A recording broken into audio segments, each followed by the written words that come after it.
Hi children, எப்படி இருக்கீங்க? எல்லோரும் நல்லா இருக்கீங்களா? இன்றைக்கி நம்ம ஸ்ரீலலிதா கதை நேரம் பகுதிக்கு போகலாமா?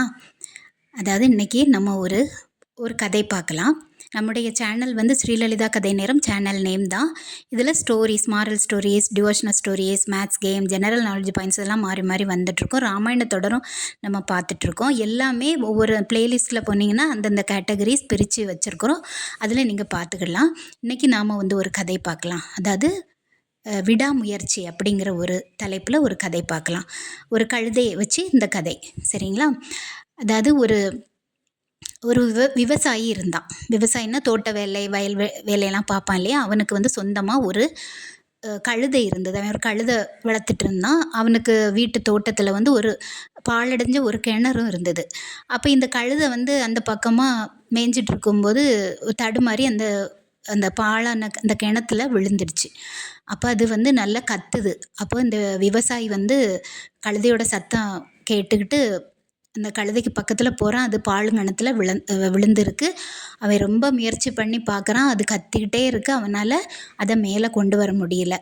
அப்போ அவன் யோசித்தான், இந்த கழுதையை நம்ம மேலே கொண்டு வரதுக்கு நம்ம பண்ணுற செலவு வந்து ரொம்ப அதிகமாக இருக்கும். அது மட்டும் இல்லாமல் இந்த கிணறும் வந்து பாழுங்கிணறு, எப்படினாலும் அதை நம்ம மூடத்தான் வேணும். அப்போ அந்த செலவை பார்க்கும்போது இந்த கழுதையை காப்பாற்றுறது வந்து காப்பாற்றுற முயற்சி நமக்கு வந்து வீணானது மாதிரி ஆகிடும். அதனால் இது பாழுங்கிணறு, இந்த கழுதைக்கும் வயசாகிடுச்சின்னு சொல்லிட்டு அவன் வந்து ஒரு அலட்சியமாக இருந்துட்டான்.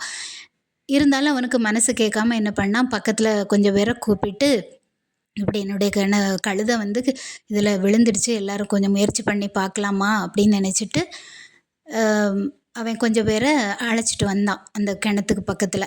அப்போ எல்லாரும் முயற்சி பண்ணுறாங்க. அது படுகுழி இல்லையா, யாருக்கும் அதை தூக்க முடியல. இப்போ தண்ணியும் இல்லை.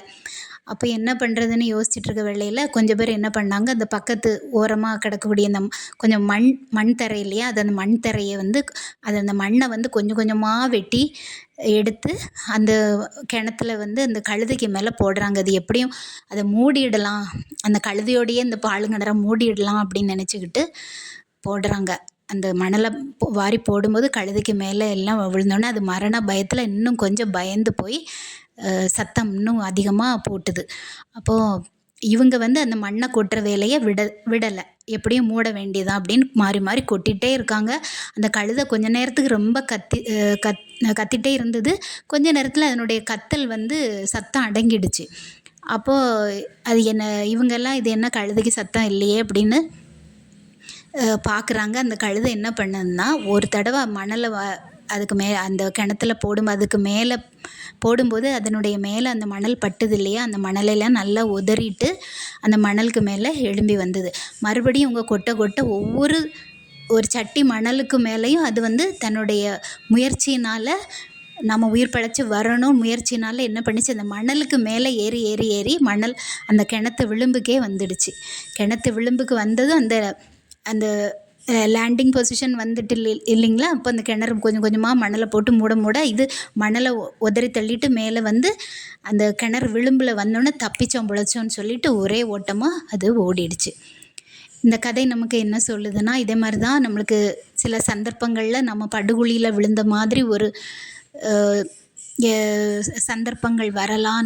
நம்ம வந்து ஐயோ அவ்வளோதான் அப்படிங்கிற மாதிரி ஒரு சந்தர்ப்பமும் வந்தாலும் நம்மளால் விடாமுயற்சி இருந்தானா கண்டிப்பாக அந்த கழுதை மாதிரி எல்லா பிரச்சனைகளையும் நம்ம உதறி தள்ளிட்டு மேலே வர முடியும். பிரச்சனை இருக்கேன்னு சொல்லிட்டு நாம் அது சோர்ந்து போய் இருந்தால் தான் நம்ம படுகுழியில் விழுவோம். அது இல்லாமல் எல்லாத்தையும் மீறி நம்ம உதறி மேலே வரும்போது நாம் முயற்சி செய்து விடாமுயற்சியோடு நம்ம வாழ்க்கையில் மேலே வர முடியும் அப்படிங்கிறது தான் இந்த கதை உணர்த்துது. இதுதான் விடாமுயற்சிங்கிற இந்த கதை. இந்த கதை நமக்கு பிடிச்சிருந்துன்னா லைக் பண்ணுங்கள், ஷேர் பண்ணுங்கள், சப்ஸ்கிரைப் பண்ணுங்கள். நன்றி, வணக்கம். இன்னொரு கதையில் நம்மளை மீட் பண்ணுறேன். பை.